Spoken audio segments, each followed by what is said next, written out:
Habíamos mencionado que el agua se encontraba en tres estados en la atmósfera, ¿no? Y que justamente estas nubes estaban contenidas por partículas de agua o partículas en estado líquido, en estado sólido, en estado gaseoso, ¿no?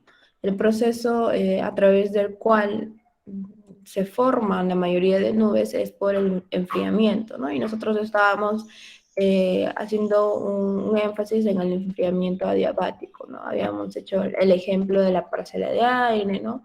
¿Qué pasa cuando esta asciende y qué pasa cuando esta desciende, se expande, se comprime, aumenta su temperatura, porque tiene que mantener este equilibrio también con su medio externo, ¿no? Entonces, si la temperatura del medio se enfría, disminuye, lo mismo va a pasar con la parcela, ¿no? También está influenciando, ¿no? En sus moléculas internas. Y lo mismo sucede, ¿no? O similar sucede cuando la temperatura aumenta, ¿no? Si la temperatura aumenta, entonces dentro de la parcela de aire las moléculas también van a aumentar su temperatura. Habíamos mencionado que hay un gradiente adiabático, ¿no? Que es de 10 grados Celsius por kilómetro. Ahora, este gradiente va a depender, ¿no? Si hablamos de un ascenso, ¿no? Si hablamos de un ascenso, bueno, disminuye, ¿no? A razón de menos 10 grados centígrados por kilómetro. Y si hablamos de un descenso, aumenta 10 grados centígrados por kilómetro, ¿no? Este se le conoce como el gradiente adiabático. Ya habíamos visto ahí dos grafiquitos.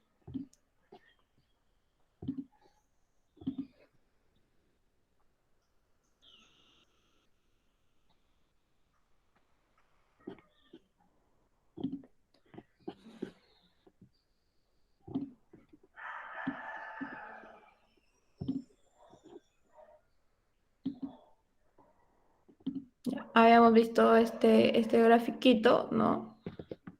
Donde estábamos justamente analizando cómo varía la temperatura en función de ese gradiente, ¿no? Ese gradiente adiabático, ese gradiente de acuerdo al ascenso o descenso en cuanto a altitud.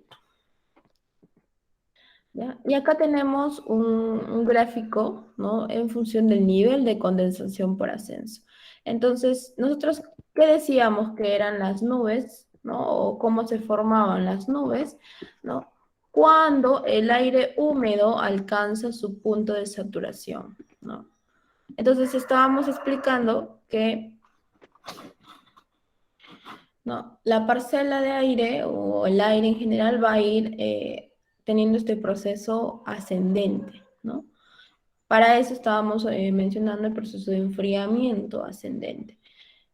Pero la parcela puede seguir subiendo, ¿no? 5, 10, 15 kilómetros. Pero para que se formen las nubes tiene que alcanzar su punto de saturación. ¿Cuánto debe subir esa parcela para que alcance su punto de saturación?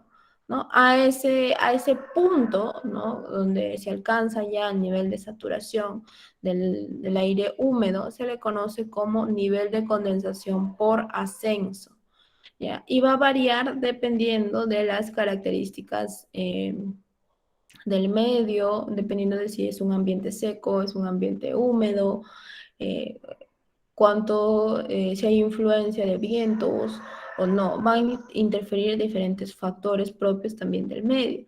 Entonces aquí tenemos un gráfico que nos representa el nivel de condensación por ascenso de diferentes escenarios, ¿no? En el primero, ¿no? Si es un ambiente bastante húmedo, el nivel de condensación por ascenso se alcanza en una altitud mínima, ¿no? Por ejemplo, en este caso estamos viendo que aquí el nivel de condensación por ascenso se alcanza por debajo de 0,5 kilómetros, ¿no? En ese punto ya se está alcanzando el nivel de condensación por ascenso, aparentemente, ¿no? 0,3, por ejemplo. Y como es un ambiente bastante húmedo, ¿no? Aquí la humedad relativa es de 80%. Si el ambiente es bastante húmedo, ¿no? Es decir, está cargado con abundante vapor de agua, el nivel de condensación por ascenso se alcanza a niveles bien bajos, ¿no? Y lo contrario sucede si hablamos de un ambiente cuya presencia del vapor de agua o del agua en estado gaseoso es mínimo. Ambientes secos. Miren acá, la humedad relativa es del 30% y el nivel de condensación por ascenso todavía se alcanza, por ejemplo, al 1.9 kilómetros, ¿no? Y si nos hacemos referencia a un ambiente intermedio, ¿no? Cuya humedad relativa es del 50%, el nivel de condensación por ascenso todavía se alcanza al 1.2, parece, ¿no? 1.2 más o menos kilómetros, ¿no? De altitud. A ese nivel, ¿no? A 1.9 kilómetros se alcanza el nivel de condensación por ascenso cuando la humedad relativa es del 30%. Cuando la humedad relativa es del 50%, el nivel de condensación por ascenso se alcanza al 1.2 kilómetros. Cuando es un ambiente muy húmedo, el nivel de condensación por ascenso se alcanza a los 0.3 kilómetros. ¿Qué nos quiere decir esto? ¿Qué significa el nivel de condensación por ascenso? Quiere decir que a este punto el aire húmedo ha alcanzado su nivel o su punto de saturación y por lo tanto puede dar lugar a la formación de nubes. ¿Ya? Lo mismo en este caso, ¿no? Cuando el ambiente es no es ni muy seco ni muy húmedo, ¿no? Es un ambiente intermedio, ¿no? La parcela de aire o el aire húmedo debe alcanzar como mínimo los 1.2 kilómetros para alcanzar su punto de saturación, ¿no? Y de esa forma dar lugar a la formación de nubes.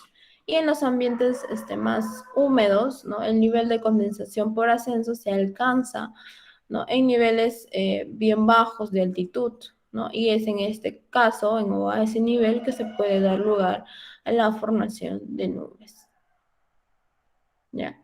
Y ahora, otra consideración también que deben de tener, en el eje X se encuentran los grados de temperatura, ¿no? Si hablamos de un ambiente bastante húmedo, bastante cargado de vapor de agua, ¿no? El nivel de condensación por ascenso se alcanza a los 0.3 kilómetros, ¿no? Y dependiendo de las características del medio, va a influenciar también su temperatura, ¿no? Ahora, si de acá ya empiezo yo a disminuir o a descender, ¿no? Aquí ya voy a ir bajando, variando mi temperatura, ¿no? Igual si yo voy aumentando, también en altitud, también va variando mi temperatura. Ahora, ¿qué pasa cuando el ambiente no es es más seco, ¿no? El nivel de condensación por ascenso ha alcanzado a los 1.9 kilómetros, ¿no? Y de aquí sí va a haber todavía un desplazamiento, ¿no? Como es muy seco el ambiente, la parcela de aire puede seguir subiendo, ¿no? Hasta llegar cercanos a los 2.4 kilómetros, ¿no? Esto porque las condiciones del medio son bastante secas, ¿no? A partir de los 1.9 kilómetros ya se puede dar lugar a la formación de nubes, pero en caso que no alcance el aire húmedo su punto de saturación, la parcela sigue subiendo, ¿no? Hasta más o menos los 2.4 kilómetros.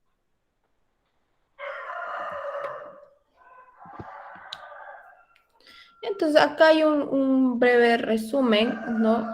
En cuanto a la parcela de aire y qué implica el nivel de condensación por ascenso, ¿no?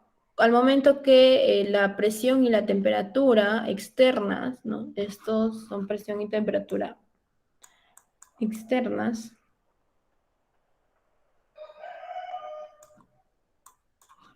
disminuyen, ¿no? La parcela de aire va a ir aumentando, ¿no? En altitud, va subiendo en altitud, entonces la presión y la temperatura externas van a ir disminuyendo. ¿Qué va a pasar con la parcela de aire? Se va a enfriar, se va a expander, ¿no? Y el vapor de agua sí lo que va a pasar con el vapor de agua es que se va a mantener, ¿no? La parcela de aire se expande y se enfría, ¿no? Las moléculas también buscan tener ese equilibrio dinámico con su medio externo. Cuando sube hasta alcanzar su punto de saturación, se le denomina nivel de condensación por ascenso, ¿no? Y es ahí donde también ya se puede dar lugar a la formación de gotas líquidas o cristales de hielo. Cuando la parcela de aire está subiendo, ¿no?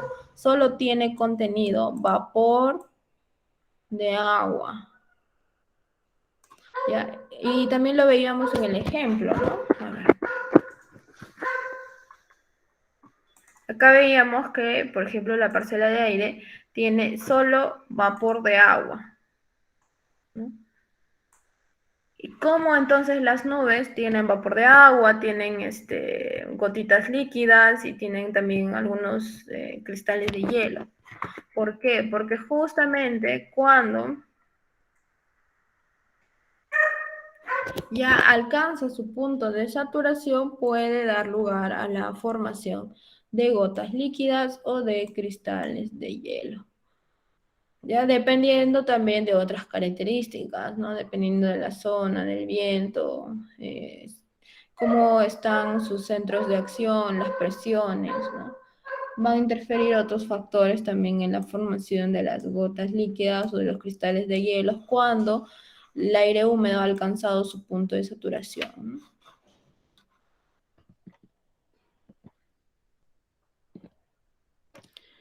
Ahora, una vez que la parcela de aire alcanza su nivel de condensación por ascenso, ¿no? Es decir, ya, por ejemplo, en el ambiente bastante seco, ¿no? Era más o menos al 1,9 kilómetros, ¿no?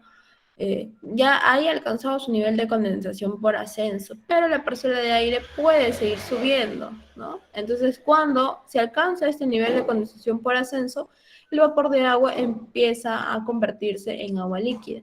Este proceso libera calor dentro de la parcela y si el ascenso continúa, la parcela se va a continuar enfriando, pero a una tasa menor que el gradiente adiabático, ¿no? Entonces, cuando ya, a ver, a esta altura, ya vamos a considerar, a esta altura, ¿no? 1,9 kilómetros. Ya, la parcela de aire ha alcanzado su nivel de condensación por ascenso, ya. Nivel de condensación por ascenso. A partir de este valor de 1,9 kilómetros, ¿no? Esta parcela de aire que contenía vapor de agua, si sigue subiendo, ¿no? Va a convertir el vapor de agua en agua líquida. Entonces va a liberar calor, ¿no? Dentro de la parcela de aire. Entonces nosotros decíamos que si yo sigo aumentando, ¿no? En un ambiente seco, ojo, en un medio seco, si yo sigo aumentando en cuanto a altitud, mi gradiente era de 10, ¿no? Entonces, por ejemplo, si yo llego a los 2,9 kilómetros, ¿no? Y si aquí estaba no sé, en 10 grados, y si yo subo 1 kilómetro, ya iba a estar en menos 0 grados, perdón, en 0 grados, ¿no? Exactos. Pero, ¿qué pasa cuando el 1,9 ha sido su nivel de condensación por ascenso? No, ya no voy a yo disminuir en razón de 10 grados, sino lo voy a hacer a razón de menos 6,5 grados Celsius. Porque como ha alcanzado su nivel de condensación por ascenso, esa parcela de aire que solo tenía vapor de agua, ahora también tiene agua líquida. Y por lo tanto está liberando calor dentro de la parcela. Entonces el enfriamiento ya no va a ser a razón de 10 grados, sino de menos 6,5 grados. ¿Ya? Entonces ahí ya no sería pues 0 grados, sino sería 2,5, ¿no? 3,5, perdón. 3,5 grados. ¿Ya? Y lo mismo sucede en caso se dé un movimiento inverso, ¿no? Es decir, un movimiento en ascenso.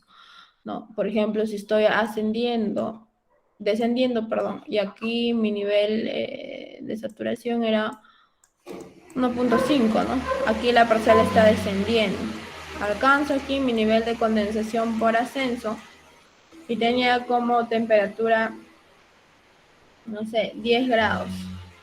Si sigo descendiendo y llego, por ejemplo, al 0.5 kilómetros, no, mi nivel de condensación por ascenso va a ser de 16 grados, 16.5 grados Celsius. Un momentito, por favor.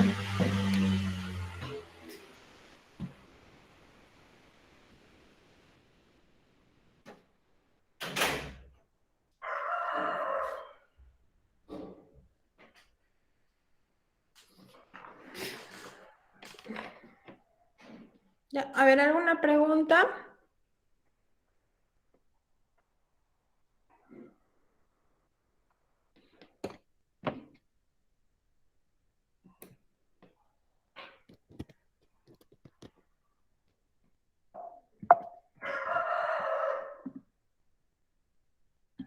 ¿Alguna pregunta, chicos? ¿O está quedando claro?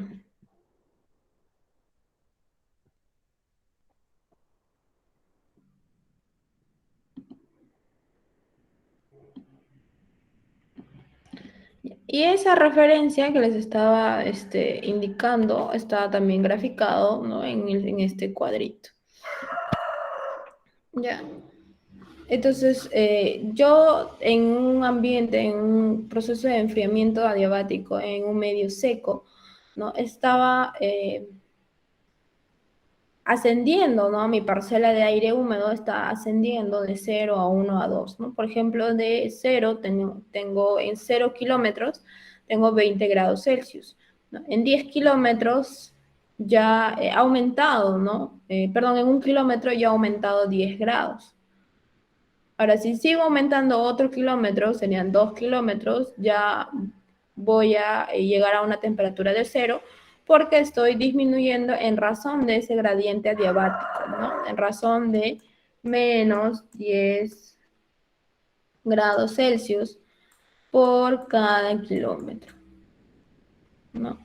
Pero, ¿qué va a pasar cuando ya alcancé mi nivel de condensación por ascenso? ¿No? En este caso, se ha alcanzado el nivel de condensación por ascenso a los 2 kilómetros. Entonces, esta parcela de aire, ¿no? Que estaba contenida con vapor de agua, ¿no? Ya llegó a su nivel de condensación por ascenso. Entonces, ese vapor de agua se puede convertir en agua líquida o en cristales de hielo, ¿no?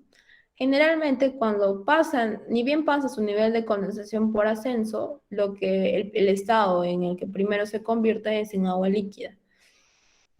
Entonces, si se convierte en agua líquida, va a liberar energía, ¿no? Va a liberar calor dentro de la parcela. Entonces, el gradiente ya en el que va a empezar a subir ya no va a ser a razón de menos 10 grados Celsius, sino de menos 6.5 grados Celsius por kilómetro. Entonces aquí ustedes ven de 2 a 3 kilómetros ya no cambia la temperatura a menos 10, ¿no? Ven esta línea azul, ¿no? Ya no llega a menos 10, sino está menos, ¿no? Entonces de 0 hasta a cambiar ese nivel de condensación, a pasar ese nivel de condensación, ya no sería menos 10, sino sería menos 6.5. Y si sigue subiendo, es lo mismo, ¿no? En caso que no alcance su nivel de condensación por ascenso, entonces el movimiento se mantiene igual. Sigo yo ascendiendo a razón de menos 10 grados por cada kilómetro. Pero si ya alcancé mi nivel de condensación por ascenso, la gradiente o el valor, ¿no? Ya no es menos 10, sino menos 6.5. ¿Ya? Y de esa forma va subiendo la parcela de aire. La presencia de núcleos de condensación y de sublimación facilita el cambio de fase de vapor de agua, ¿no? Es decir, del estado gaseoso al estado líquido y sólido, respectivamente.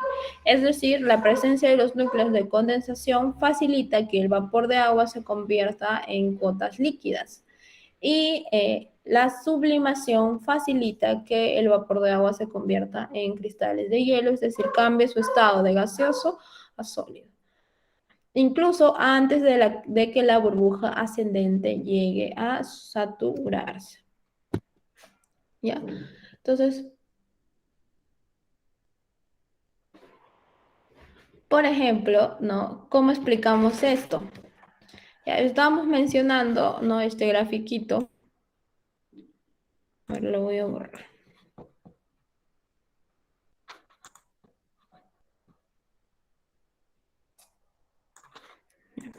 Estábamos mencionando, ¿no? Que aquí tenemos este gradiente adiabático seco, luego alcanzó su nivel de condensación por ascenso y ya no varía o no cambia en función de 10, sino en función de 6.5.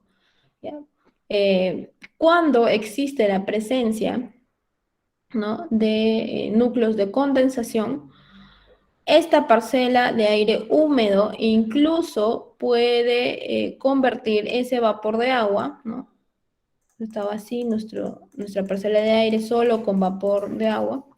Y si aquí se le añade, hay presencia de núcleos de condensación, ay, no se puede escribir bien, chicos.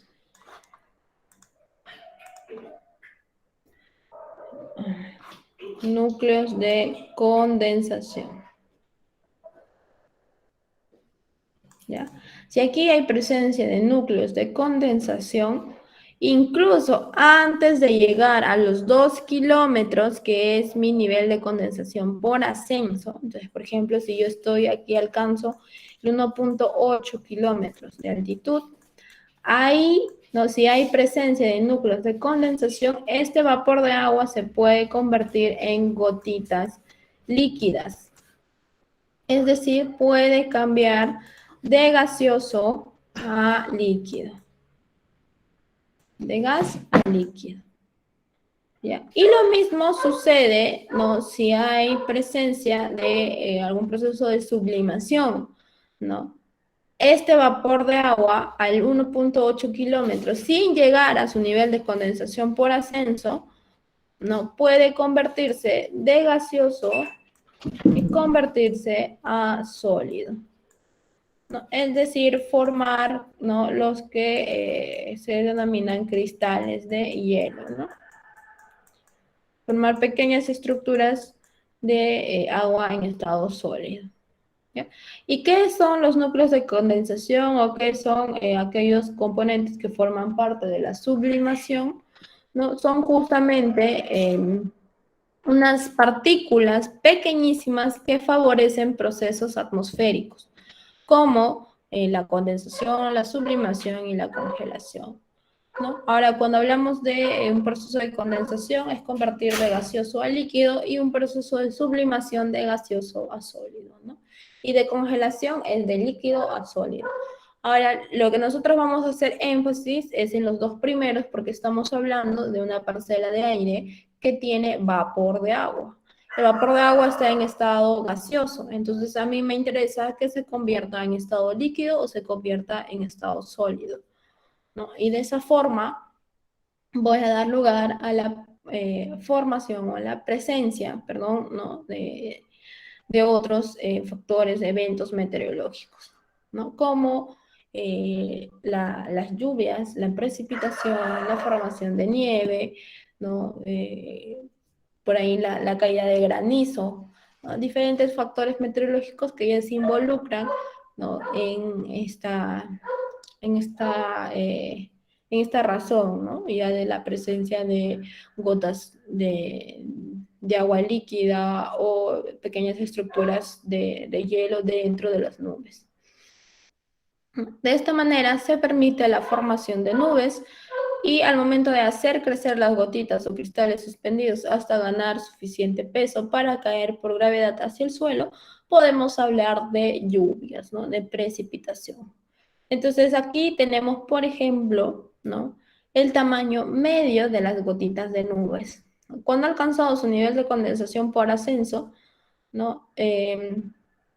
Tenemos ahí dentro de la nube, ¿no? pequeñas gotitas, ¿no? En estado ya líquido, porque ya ha alcanzado su nivel de condensación por ascenso, de 0,02 milímetros, ¿no? Pero existen estas partículas, ¿no? Que van a favorecer el proceso de condensación, ¿no? Y estos núcleos de condensación tienen un diámetro ya especificado, ¿no? Que más o menos varía a razón de 0,002 milímetros, ¿no? Cuando esta se adiciona con esta, ¿no? Y por otras condiciones, ¿no? Que le vamos a explicar cuando hablemos netamente de la formación de lluvias, ¿no? El tamaño de las gotas va a ir incrementando, ¿no? Y como va incrementando el tamaño de las gotas, ¿no? Se van a unir también gotas de 0,04 con gotas de 0,04 y van a ir, ¿no? Interactuando entre ellas, ¿no? Y a ese punto va a crecer el diámetro de las gotas, ¿no?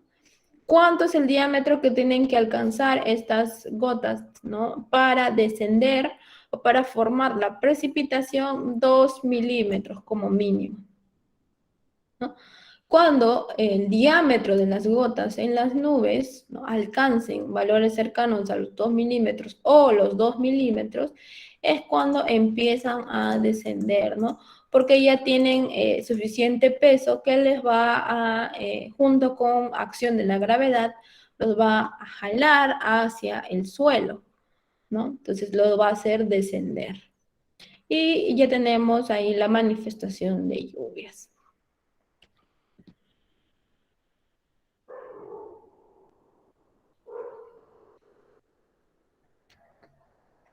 Entonces, esto también es otra gráfica que nos está explicando acerca de los núcleos de condensación y su participación en la formación del tamaño, del aumento del diámetro dentro de las nubes y también de la conversión hacia gotas líquidas, ¿no? Entonces, los núcleos de condensación son partículas microscópicas, ¿no? Que pueden ser de polvo, de humo, de sulfatos y de sal. A su alrededor se va a condensar el vapor de agua y se van a formar las gotas de nube. Es por eso que se convierten de estado gaseoso, de vapor de agua, a estado líquido, ¿no? Entonces, el diámetro que tiene que alcanzar esta gota de nube para descender como lluvia es de 2 milímetros, ¿no? Y se van uniendo una gota sobre otra, van uniéndose hasta formar o hasta alcanzar este tamaño, ¿no? O este diámetro.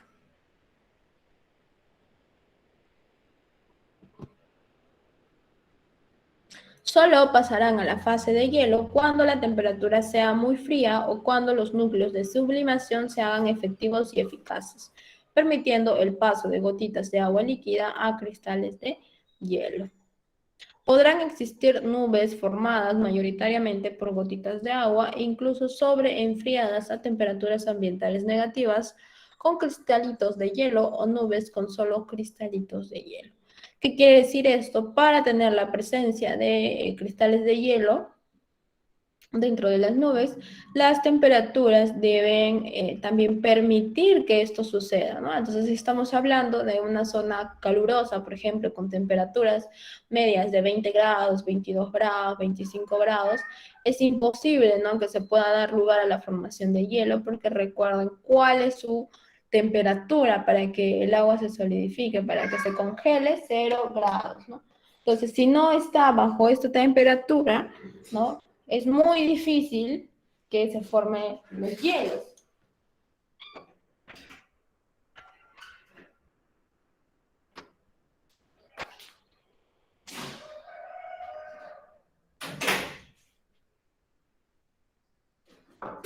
Entonces la temperatura, ¿no?, mínima que debe tener el medio también para que se pueda dar lugar a la formación de los cristales es de menos 5 grados a menos 15 grados Celsius, ¿no? Y de esta manera recién se puede dar lugar a la formación de los cristales de hielo, ¿no? O también, si no alcanza esas temperaturas, ¿no?, la presencia de los núcleos de sublimación también interfieren, ¿no?, en la formación de los cristalitos de hielo, cuando esas temperaturas por ahí no sean muy extremas, ¿no? De repente a partir de los 0 grados o 1 grado, 2 grados, ¿no? Pero tampoco hablamos, pues, en 20 grados Celsius, en un clima cálido, en 25 grados Celsius, a por más núcleos de sublimación que existan, ¿no? Las condiciones mismas del medio no permiten la formación de estos cristalitos de hielo, ¿no?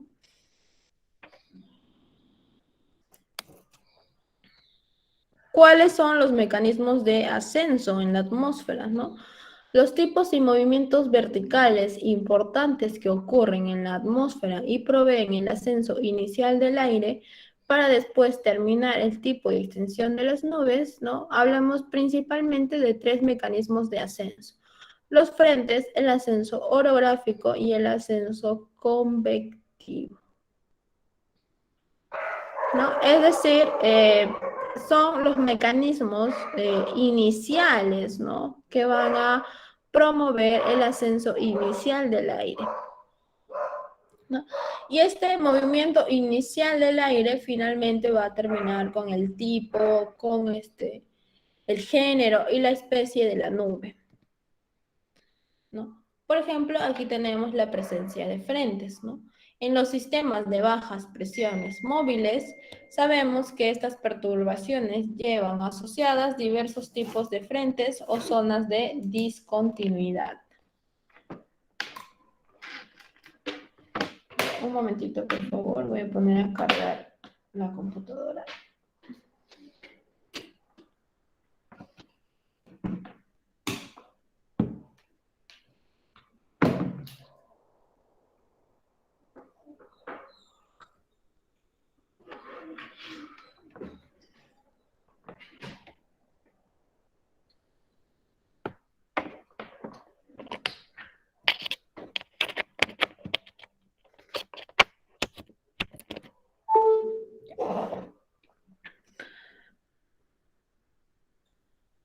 Ya, entonces los frentes, ¿no? Se manifiestan en los sistemas de bajas presiones, ¿no?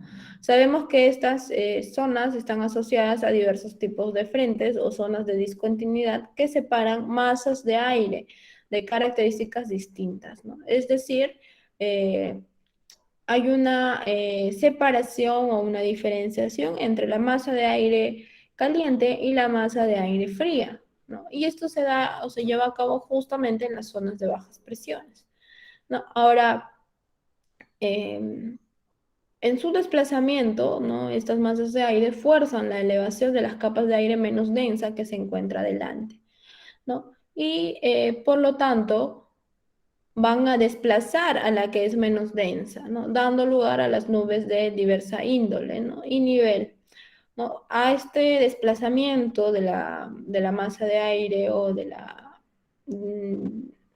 aire cálido o frío, ¿no? Dependiendo de las circunstancias, ¿no?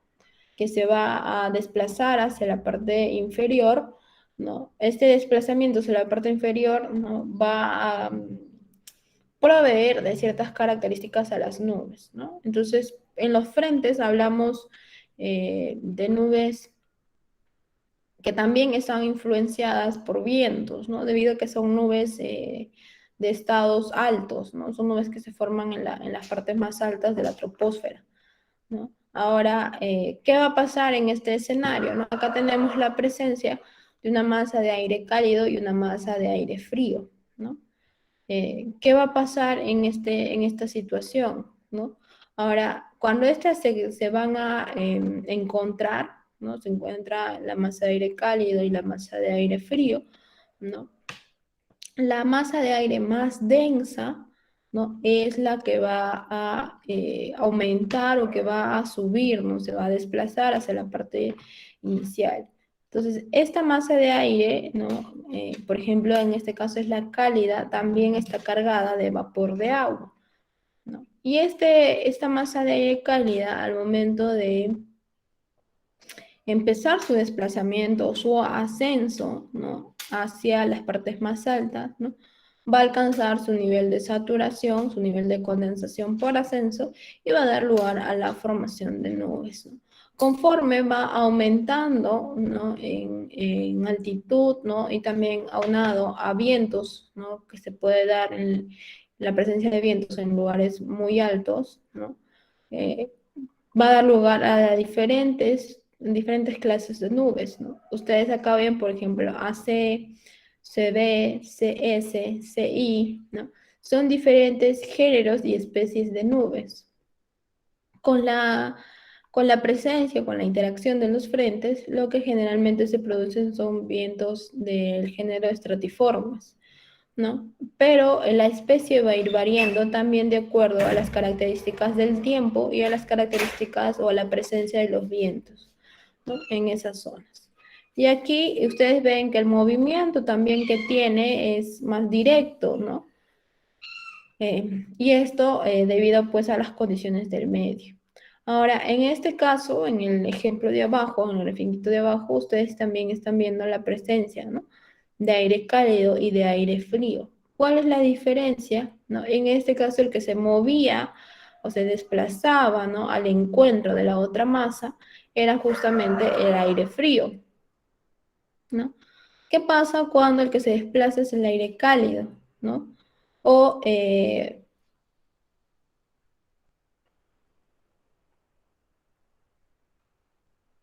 no, ¿y qué pasa cuando se desplaza el aire cálido y el aire frío también se encuentra en proceso de retroceso, ¿no? ¿Qué va a pasar? Se va a también llevar a cabo el mismo procedimiento, ¿no? La masa de aire más densa es la que se superpone.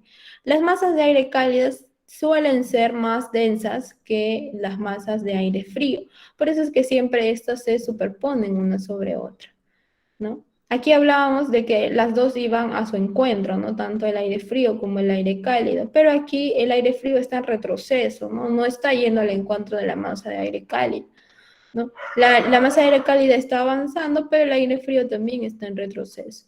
Entonces aquí, eh, ¿no? Aquí también se van a dar lugar a la formación de nubes, ¿no? Y de manera similar, el mismo procedimiento, la masa de aire cálido, ¿no? Esta parcela de aire con vapor de agua, ¿no? Va a subir hasta alcanzar su nivel de condensación por ascenso y va a dar lugar a la formación de nubes, ¿no? Y aquí también tenemos diferentes variedades de nubes, ¿no? Diferentes características, ¿no? Por ejemplo, aquí también se da lugar a la formación de cúmulos, ¿no? Que es un género de vientos que también se forma debido a la presencia de los frentes, ¿no? Ahora, la especie también va a estar determinada por las características propias ya de ese suceso, ¿no? Ahora, el primer caso también, otra característica que resalta en este ejemplo de los frentes, de esta clase de frentes, es el nivel, ¿no? La altitud. Generalmente se llevan a cabo en niveles que varían, ¿no? De 0 a 1 kilómetro hasta 2 kilómetros, ¿no? Pero en el caso reciente que estábamos mencionando, ¿no?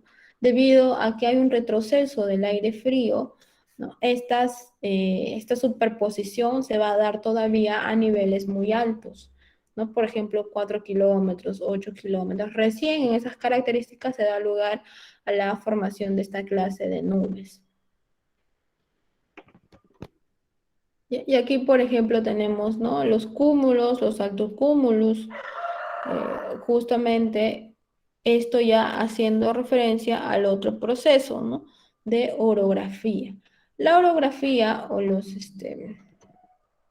el ascenso orográfico, ¿no?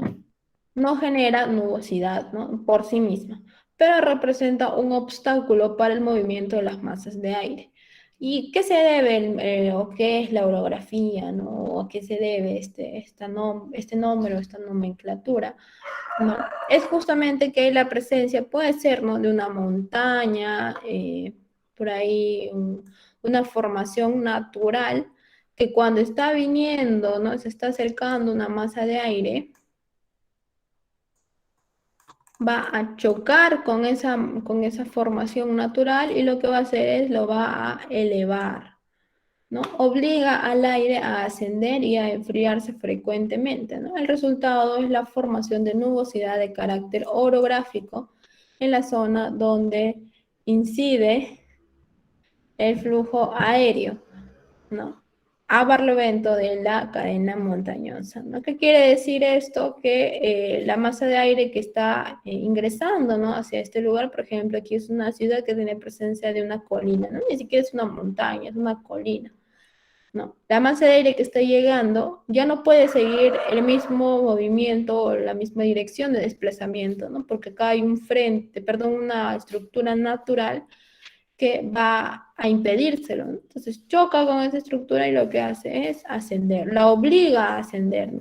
No hay ningún otro mecanismo u otro proceso que esté obligando a la masa de aire a ascender, nada más es esta formación natural.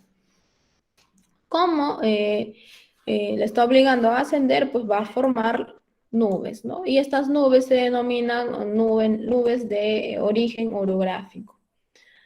Ahora, estas nubes también son de altitud baja, ¿no? Similares al caso del primer caso de los frentes, ¿no? También varían en altitudes bajas, ¿no? Con comparación a las otras nubes, ¿no? Más o menos hasta los 2 kilómetros, ¿no? Y podemos ver la formación de cúmulos o de altos cúmulos, ¿no? Acá vemos los cúmulos y los altos cúmulos. Y luego el último mecanismo, ¿no? De movimiento ascendente de las masas de aire es la convección. Y la convección es un fenómeno que se da en los fluidos por el cual se desarrollan corrientes ascendentes y descendentes de estos, ¿no? Como consecuencia de la diferencia de densidades entre ellos atribuibles generalmente a su distinta característica. Ahora, la convección es similar a los frentes, ¿no? Pero en este caso ya no hablamos de un choque entre una masa de aire fría y una masa de aire cálida, ¿no? Sino propiamente las mismas características, ya sean de la masa de aire caliente o la masa de aire fría, ¿no? Más las condiciones del medio van a intervenir para también generar este movimiento ascendente que se puede dar lugar a la formación de nubes, ¿no? Ahora, estas corrientes ascendentes y descendentes generalmente están vinculadas a los vientos, ¿no? Y a las diferencias de los centros de acción, ¿no? Justamente hablamos de, por ejemplo, la presencia de anticiclones o de borrascas, ¿ya?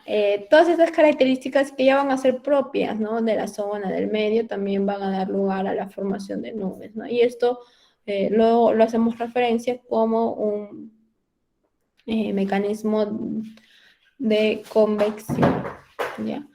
Ahora, ¿alguna pregunta hasta aquí?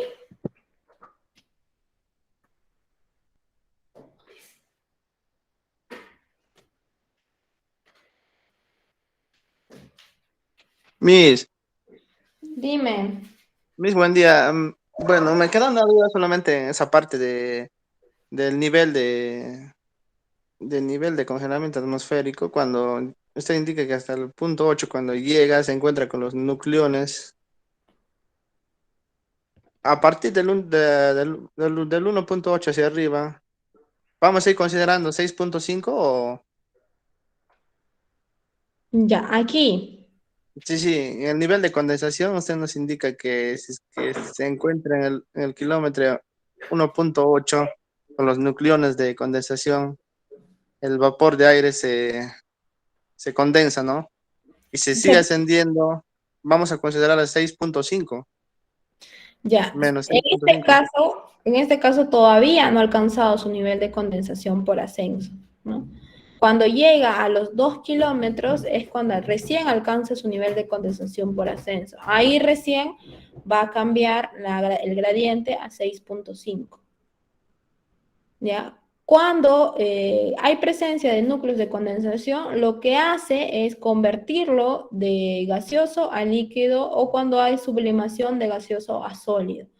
Pero esto no interviene en la variación de la temperatura, ¿no? La temperatura, ahí sigue siendo el gradiente de conversión, sigue siendo a 10 grados por cada kilómetro, ¿no? Pero cuando ya ha alcanzado su nivel de condensación por ascenso, para este ejemplo eran 2 kilómetros, ¿no? A los 2 kilómetros alcanzaba su nivel de condensación por ascenso, ¿no? Ahí recién sigo, mi gradiente ya es 6.5, ya no es 10.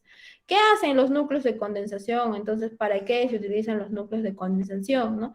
Lo único que hacen es facilitar la conversión, ¿no? De gas a líquido. ¿Y qué va a generar esto? Pues más rápido se van a formar las gotitas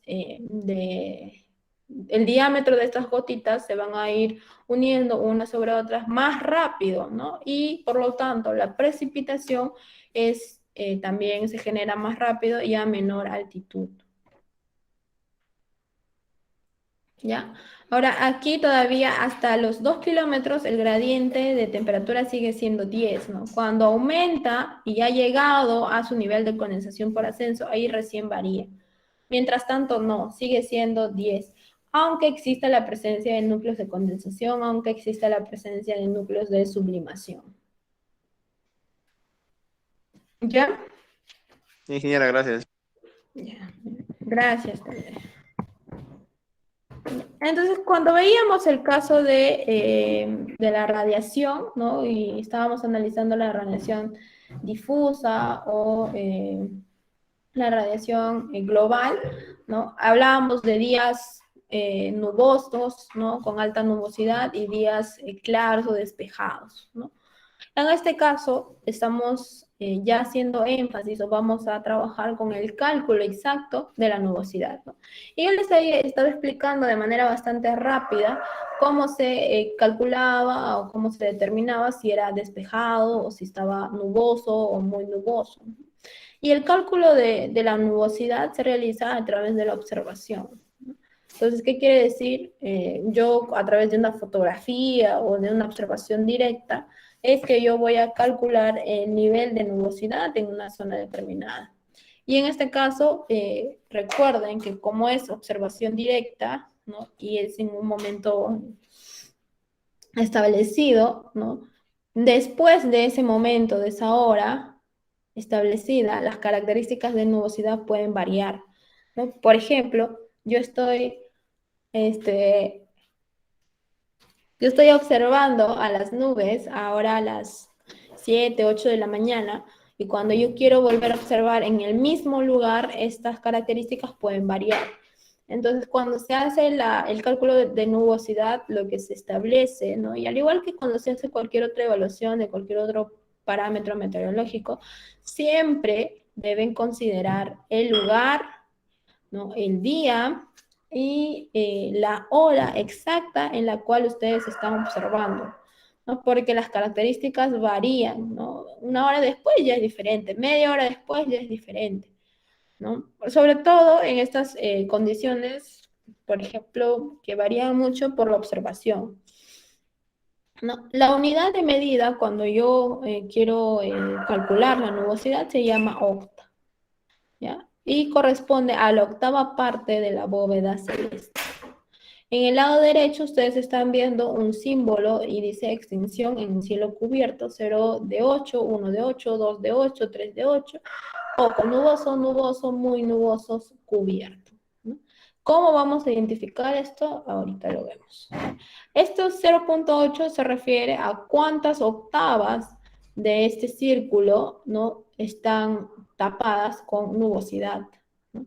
Entonces, en el primer caso es 0 porque no hay ninguna parte que esté tapada de nubosidad, ¿no? Con nubes.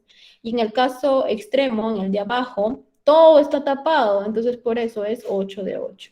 En el siguiente, por ahí hay una ligera presencia de nubosidad, ¿no? En 1 de 8, entonces yo lo califico como 1 de 8. Y así en el siguiente, ¿no? Si es 2 de 8, 3 de 8. En este caso, si no tengo nada, ninguna presencia de nubosidad, se denomina despejado, ¿no? Si por el contrario está totalmente cubierto, ¿no? Es esta la denominación que se le otorga, ¿no? Cubierto. Y de esa forma, ¿no? Si está un poquito y hay presencia ligera de nubes, poco nuboso, si está la mitad, ¿no? De esas condiciones están totalmente tapadas, es nuboso, ¿no? Y si están más de la mitad, 6 de 8, 7 de 8, muy nuboso.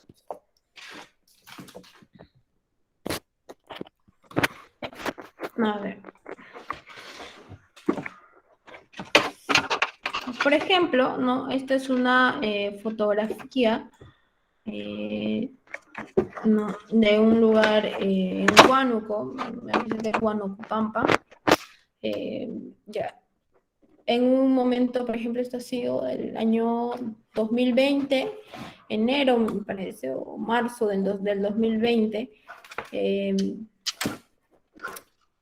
más o menos a las 8 de la mañana, ¿no? 8:05 de la mañana. En ese momento se tomó esta fotografía. Entonces, ¿cómo voy a yo calcular la nubosidad? ¿No? Lo que voy a hacer es dividir a mi cielo, solamente a mi cielo, ¿no? En este caso me voy a enfocar en la parte superior de la fotografía, ¿no?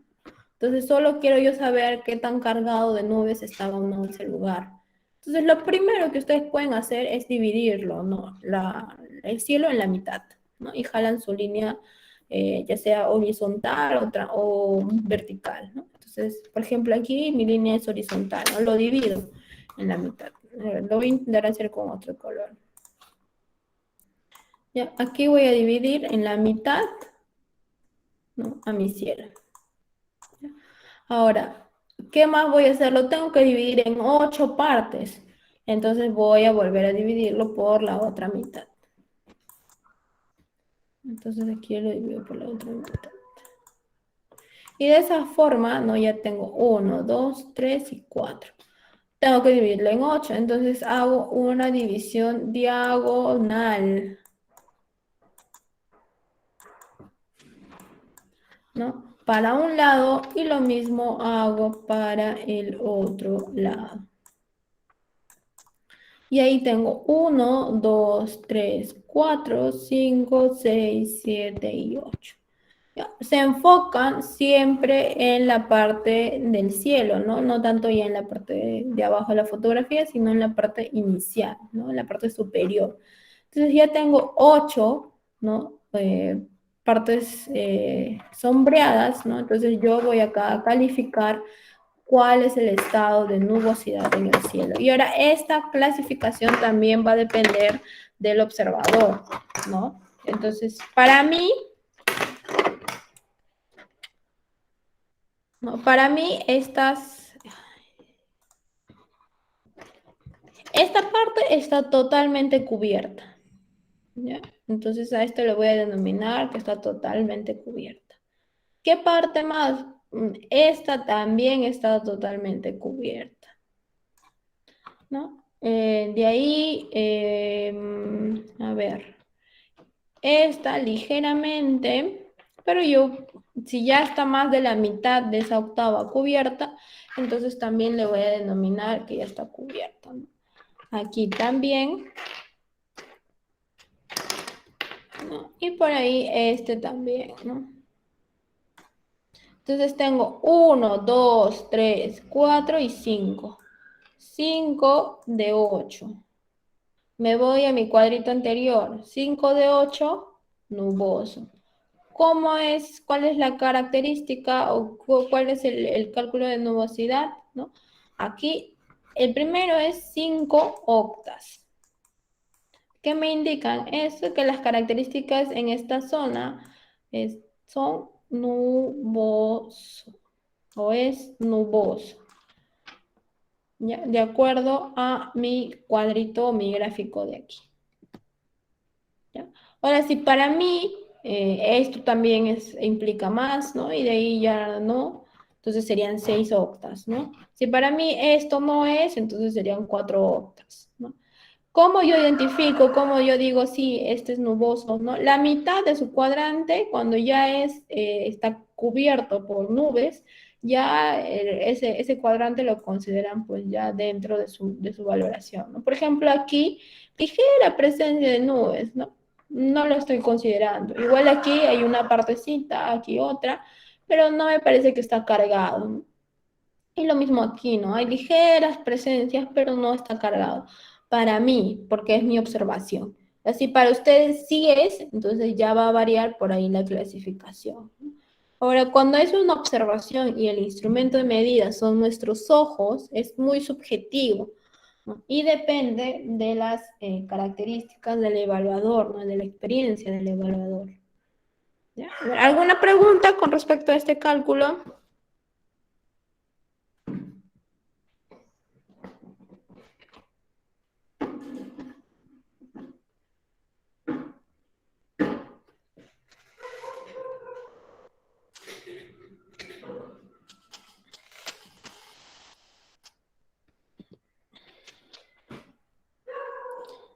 Ya. Ahora, las nubes, además de clasificarlos si son despejados, poco nuboso, muy nuboso o cubierto, también tienen su propio sistema de clasificación, ¿no? Para asignarle ya un nombre.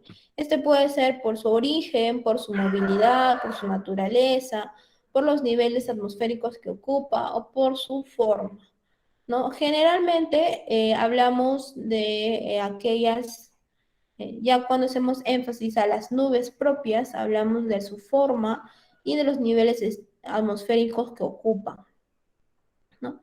Estábamos viendo al inicio cuáles eran aquellas por su origen, ¿no? Cómo se formaban. Y es porque justamente las nubes, el origen frontal me va a clasificar o me va a otorgar, ¿no? Nubes características de los frentes, como son los cúmulos o los altos cúmulos, ¿no? Las orográficas y las estratus, ¿no? Las estratiformes. Las orográficas también por ahí algún tipo de cúmulos y las convectivas por ahí pueden ser cirrus o nimbus, ¿no? Va a depender también del origen, ¿no? De dónde provengan. Pero generalmente la clasificación para otorgarle ya el nombre, el género, la especie, se realiza en función de su forma. Ya, las nubes están en un proceso continuo de evaluación y se presentan, por lo tanto, en una variedad ilimitada de formas. Sin embargo, es posible definir un número determinado de estructuras características observadas frecuentemente en todo el mundo, en las que pueden resultar agrupadas en toda su amplitud. Se ha establecido una clasificación de las formas características de las nubes en términos de género, especie y variedades, ¿no? Y esto de acuerdo a la Organización Meteorológica Mundial, ¿no? Que ya nos asigna un tipo de clasificación, ¿no? Entonces, por ejemplo, acá tenemos géneros de nubes, abreviaturas y su significado, ¿no? Los cirrus se abrevian, ¿no? Como CI, CI, ¿no? Rizos de cabello, mechón de pelo, ¿no? O por ahí el penacho del ave, ¿no? Quiere decir su cola del ave, ¿no? Cirrus ¿no? Son un montón, es una acumulación, ¿no? Igual que los cirrus stratus, ¿no? Pero estos son un poco más aplanados. Luego tenemos los altos cúmulos, los altos stratus, los nimbostratus, los stratocúmulos, los cúmulos y los cumulonimbus, ¿no? Ahora, cada uno de estos tiene características propias. ¿No? Y ahora dentro de este género, ¿no? Porque este es el género, también hay especies, ¿no? Entonces puede ser por ahí un Altocumulus fractus, un Stratus fractus, un Cirrus fibratus, ¿no? Diferentes especies que se les pueden asignar a las nubes, ¿no? Y además de especies también hay variedades, ¿no? Las nubes están en constante evolución, ¿no? Y están continuamente modificándose. Entonces, por ahí pueden aparecer características propias, ¿no? Eh, o únicas de las nubes, ¿no? Y estas se denominan también variedades, ¿no? Que son un plus dentro de las nubes, ¿no? Y tenemos principalmente 9, ¿no? Los intortus, los vertebratus, los radiatus, ¿no? Los opacus y otros más, ¿no? Además, también existen rasgos suplementarios, ¿no? Que van a ir otorgándole características propias a las nubes. En este caso tenemos 6 y rasgos, perdón, tenemos 9, ¿no? Que vendrían a ser los rasgos suplementarios. Es decir, van otorgándoles características específicas, ¿no? Ahora, tendríamos que ya ser expertos en lo que es clasificación de nubes o interpretación de las nubes para poder asignarle sus rasgos suplementarios, su variedad, su género y su especie, ¿no? Entonces, ¿cómo se hace esta clasificación, ¿no? ¿Cómo se determina? Por ejemplo, acá hay una fotografía, ¿no? En este caso hablamos de cirrus. Ujú. Ahora, ¿cómo le han otorgado esta clasificación? Esto ya, pues les vuelvo a repetir, son por años de experiencia interpretando cielos, ¿no? Observando nubes. De acuerdo a estas características, ¿no? Esta forma que tienen las nubes se clasifican en el género Cirrus. Los cirrus son nubes altas, ¿no? Son nubes separadas en forma de filamentos blancos o delicados, o de bancos o bandas estrechas blancas, ¿no? Están constituidos por diminutos cristales de hielo y se forman a una altura de 8 a 12 kilómetros, ¿no? A esta altura los niveles de temperatura varían de -40 a -60 grados Celsius, por lo tanto se pueden formar los cristales de hielo, ¿no? Por lo que una masa de aire con un elevado contenido de vapor de agua y que se enfría hasta la saturación produce cristales de hielo en vez de gotitas de agua. Estos cristales están siendo impulsados por fuertes vientos que reinan en los niveles altos y forman estas líneas, ¿no? Características. Acá se les está denominando como jirones, ¿no? ¿Cuáles son las especies dentro del género Cirrus?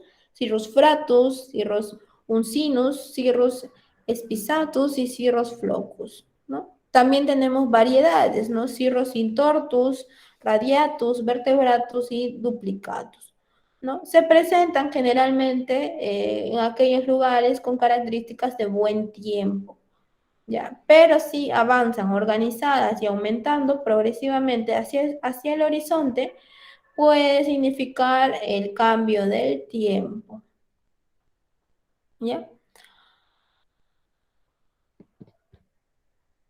Entonces las nubes se van a clasificar, ¿no? De acuerdo a el tipo, a su variedad de nube, pero también de acuerdo a la altitud, ¿no?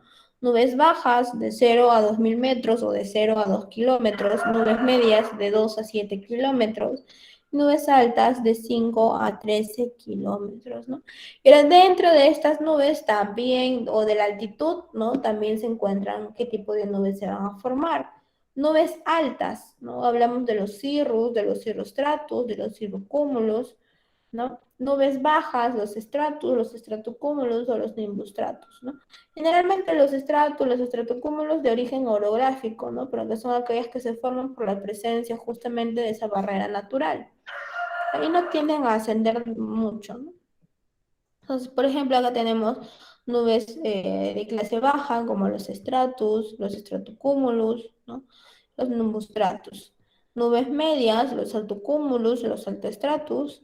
Y nubes altas, ¿no? Los cirrus, los cirrocúmulos y los cirrostratus, ¿no? Algunas nubes de desarrollo vertical que son específicas, ¿no? Los cúmulos congestus o los cumulonumbos, ¿no?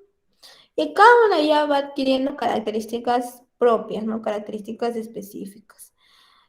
¿Por qué las relacionamos bastante con su altitud? Porque justamente va a representarnos los tipos o géneros de nubes más importantes, ¿no? Que se utilizan en la actualidad, ¿no? Y esto va a depender de la altitud, ¿no? Es una clasificación que lo hizo Howard, un especialista, un meteorólogo, analizando los géneros y especies de las nubes, ¿no?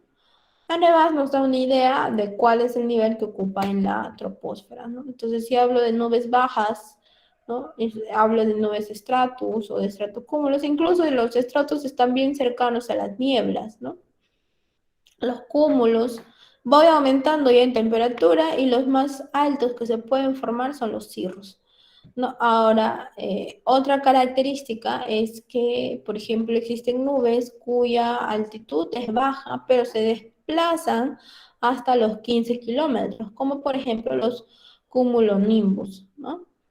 Y cada una de estas características de estas nubes va teniendo, pues, presencia específica, ¿ya? Y ya en esta parte vamos a ver la última sección de lo que son las nubes. ¿Por qué es importante observar las nubes, no? A ver, ¿por qué creen que será importante observar las nubes? Lo habíamos visto en la primera clase. A ver, ¿quién me dice?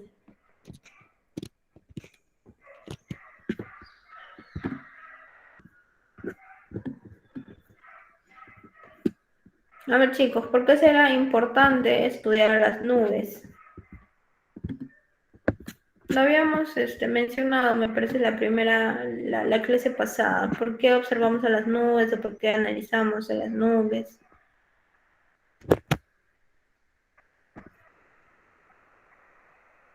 Para predecir.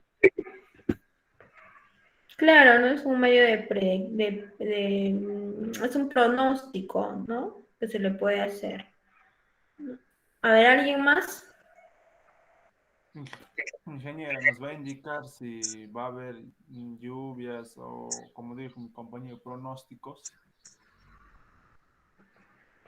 Ya, muy bien. Y acá también tenemos una definición, ¿no? Porque es importante observar las nubes, ¿no? Bueno, no es solamente un adorno en el cielo, ¿no? Sino es un fenómeno por el cual obtenemos información meteorológica muy útil. Y es la que están mencionando, ¿no? Predicciones, hacer pronósticos, ¿no? Y esto viene siendo interpretado desde hace muchos años atrás, ¿no? Pastores, agricultores, pescadores, personas que se dedicaban a esta clase de oficios y que aún lo realizan, ¿no? Y analizaban, ¿no? Y generaban ciertas predicciones de acuerdo a las características locales del tiempo, ¿no? En función de sus actividades. Y estas predicciones podían ser momentáneas o de repente abarcar un periodo de tiempo mayor, ¿no? En algunas poblaciones indígenas de los Andes, de África y Oceanía se siguen observando nubes en momentos determinados del año con el objeto de prever el régimen de lluvias a varios meses, ¿no? Y así planificar el tema de lo que son las cosechas, ¿no? Por ejemplo, acá tenemos una imagen satelital, ¿no? Los analistas del tiempo ven en las nubes una importante fuente de información cuando se aplican los conocimientos y métodos científicos en su observación y análisis, ¿no? ¿Qué va a pasar? Por ejemplo, esta es una imagen de un satélite, ¿no? Del año 2002, en el cual se aprecia una situación meteorológica de gran estabilidad, ¿no? Con formación de niebla sobre el mar. Entonces acá no hay mayor interferencia. ¿Qué va a pasar cuando hay abundante cantidad de nubes, ¿no? Esto puede ser indicios de la formación de una tormenta, ¿no? Y por ella se le da aviso a la población que estaría involucrada, ¿no? Entonces, ¿cómo leemos también las nubes, no? Sobre todo para hacer un pronóstico local, ¿no? Y acá tenemos, por ejemplo, aquellas nubes que nos indican características de buen tiempo y algunas aquellas que nos indican características de mal tiempo, ¿no? Por ejemplo, los cirrus, que son bandas delgadas, generalmente son de buen tiempo. Los cúmulos, que son nubes algodonosas, también son características de buen tiempo. Los altocúmulos son nubes globulares que también indican presencia, ¿no? Indican buen tiempo.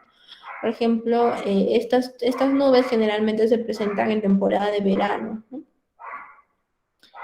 Y luego tenemos aquellas mal tiempos, ¿no? Que nos van a indicar la presencia de lluvias o de tormentas, ¿no? Los altostratus, que es de un color gris claro, uniforme, pueden producir precipitación y niebla. Los cumulonimbus, grandes y altas, producen lluvias y relámpagos. Los nimbus stratus, gris oscuro, uniforme, generan lluvia por muchas horas y no suele ser intensa. Por ejemplo, aquí solamente hay 6 géneros de nubes que nos van a indicar buen tiempo o mal tiempo, ¿no? Esto como un método de predicción local. ¿Cómo documentar la fotografía de una nube? No, lo que primero tenemos que hacer es tener un medio de verificación, ¿no? En este caso, una fotografía. Colocan ahí la foto, fecha, hora, lugar, ¿no? Primeras características específicas, ¿no? En lugar, lo mejor es que puedan colocar por ahí una coordenada geográfica, ¿no? En caso no esté a su disposición, ciudad y población. Pero lo mejor es colocar una coordenada, ¿no? Tipo de nube, lo que más se puede resaltar es el género, ¿no? Ahora, si ya hay mucha experiencia en cuanto a la interpretación de las nubes, también se coloca, pues, la especie o la variación, ¿no? Si fuera necesario. Autor, quién está tomando, quién está haciendo su observación, en caso sea una institución o una persona natural. Dirección, hacia dónde se ve la foto, dónde se está tomando, ¿no? Cuál es la ubicación de acuerdo a su brújula. Movimientos de la nube, hacia dónde se desplaza la nube, ¿no? O estaba quieta, ¿no? Ahí tienen que observarlo un periodo de tiempo corto y ven si la nube se está desplazando o está en estado quieto, ¿no? Y descripción complementaria, ¿no? Cualquier información que pueda ser útil. Por ahí están observando que el color no es blanco, es medio amarillento, medio rojizo, ¿no? o el desplazamiento era muy rápido, no sé, diferentes características que puedan complementar a su foto. Y aquí, por ejemplo, tenemos ¿no? Una clasificación, ¿no? Cuándo ha sido, la hora, el lugar, el tipo de nube que se ha identificado. En este caso se han identificado varias clases de nubes. Y es normal, ¿no? En una sola fotografía se puede tener la presencia de diferentes géneros de nubes. No tanto géneros como de especies, ¿no? Del mismo género. Acá, por ejemplo, se han identificado cúmulos, estratocúmulos, cirrus y cirrostratus, ¿no? ¿Quién es el autor? La dirección hacia donde estaba la foto, hacia el noroeste, perdón, movimiento de la nube, ¿no? ¿Y cuál es la descripción complementaria, ¿no? Por ejemplo, aquí nos indica, se pusieron primero de color amarillo, luego naranja, después rojos y rosas, ¿no? Y finalmente grises, ¿no? Todas aquellas características que ustedes puedan obtener de su fotografía. Y aquí, por ejemplo, esta foto fue tomada en mayo del 2021 a las 9:20 de la mañana en Tingo María, ¿no? ¿Qué tipo de nube era? Cúmulos fractus, ¿no? El autor, por ejemplo, esta fotografía fue tomada por mí, tomada hacia donde se dirigía, ¿no? Tomada hacia el noreste, movimiento de la nube del noreste al sur oeste, y la descripción complementaria, buen tiempo, días de verano, ¿no? Y que es justamente lo que nos indican los cúmulos. Bien, ¿alguna pregunta?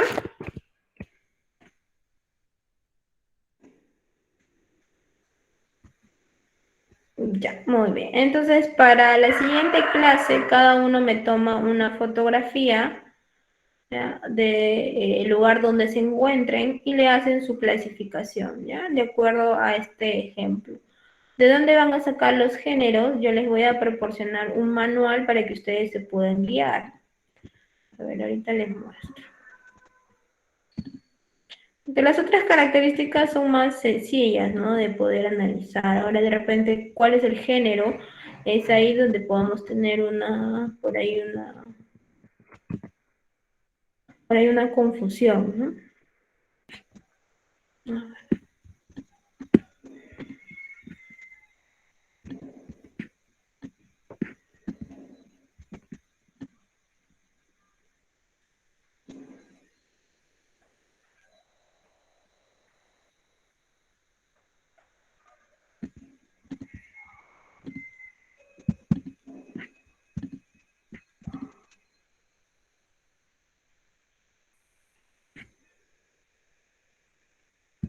Ya.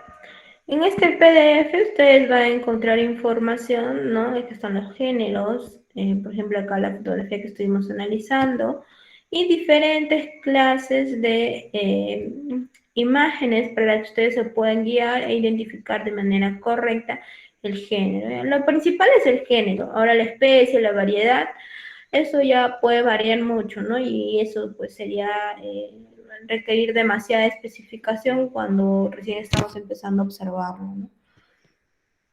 Ahí les voy a dejar diferentes ejemplos para que ustedes puedan observarlo y de acuerdo a este manual puedan clasificarlo, ¿ya? Incluso existen algunas especies, ¿no? O algunas características que vuelven especial a las nubes, ¿no?